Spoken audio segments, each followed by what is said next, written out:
नमस्कार आपण मानक दया करी कहूँ ये भिडटा आप देखा आगु टे पढ़ी दिंतु भल से पढ़ी बुझंतु ये भिडियो आप देखिपारे।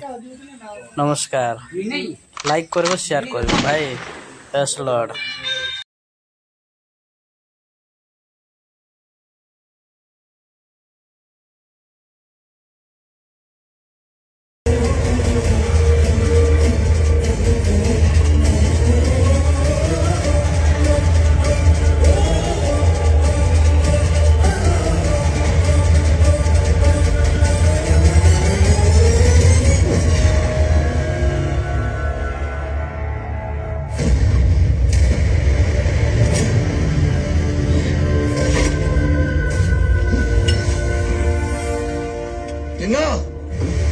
क्या है?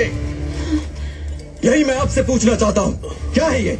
इस पत्थर को अपना रक्त चढ़ाकर क्या हमें शक्ति मिलेगी? आज के बाद यहाँ किसी की बलि नहीं चढ़ेगी। तिन्ना, मैं बलि के लिए तैयार हूँ। चुप कर मालिक, तुझे इस पत्थर को अपना रक्त नहीं देना बल्कि शत्रुओं का रक्त बहाना है रणभूमि में। तिन्ना, ये हमारी कबीले की सदियों पुरानी परंपरा है, इसे रोककर तुम देवी का अपमान कर रहे हो। विपत्ति के समय अपने ही शूरवीरों का रक्त मांगने वाली ये मूर्ति देवी नहीं हो सकती। इसके बदले अपनी माँ, बहन, बेटियों की पूजा करो, उनका सम्मान करो, जो इस पत्थर की तरह बलिदान मांगती नहीं बलिदान देती है। जब तक मैं इस कबीले में हूँ यहाँ किसी की बलि नहीं दी जाएगी। मैं ये कभी नहीं होने दूंगा। ये मेरा वचन है, थिन्नाडु का वचन। माली के प्राण के बारे में सोचेंगे तो हमारे प्राणों का क्या होगा? माँ का कहर बरसेगा हम पर। माँ? अरे कैसी माँ? कबीले में किसे जन्म दिया है इसने? किसे पाला है इसने? एक माँ अपने बच्चे को जन्म देती है, उसका पालन करती है, उसके लिए स्वयं चलती है। अपनों की जान तो एक जंगली पशु भी नहीं लेता। एक रक्त के प्यासे पत्थर को तुम माँ कहते हो? यदि ये पत्थर हमारी देवी का स्वरूप है तो इसे हमारी रक्षा में शत्रुओं का सर्वनाश करना चाहिए। अगर ये ऐसे ही एक एक करके हमारे कबीले के हर परिवार से बलि लेती रही तो हमारे कबीले में केवल घर बचेंगे, मनुष्य नहीं। एक मनुष्य की बलि देने के बदले में 100 मनुष्य को जीवन दान देने वाली ये मूर्ति देवी है। नहीं, देवी का अपमान कर रहे हो।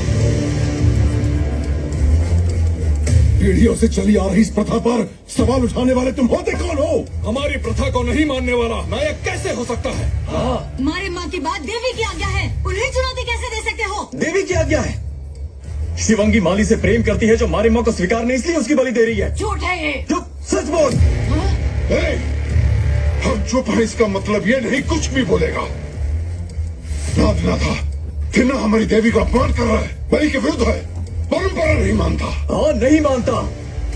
जिस पत्थर को पसीना नहीं आता उसे नहलाते हो, जिस पत्थर में सांस नहीं उसका ब्याह रचाते हो, जिन्हें सर्दी, वर्षा, धूप का अनुभव तक नहीं उनके लिए मंदिर बनवाते हो, जो सुन नहीं सकते उनसे प्रार्थना करते हो। पर मैं ये नहीं करूंगा।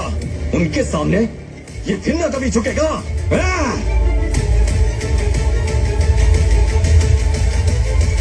ओहो, से पूछो।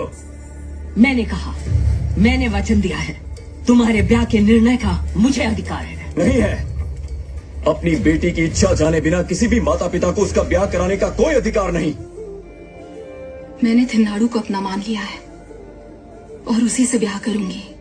रुकिए मामा, क्रोध में निर्णय नहीं लेना चाहिए। उसके कारण निर्दोष भी दंडित हो जाता है। हृदय से बड़ा कोई न्यायाधीश नहीं होता। वो सब जानता है कि उचित क्या है और अनुचित क्या।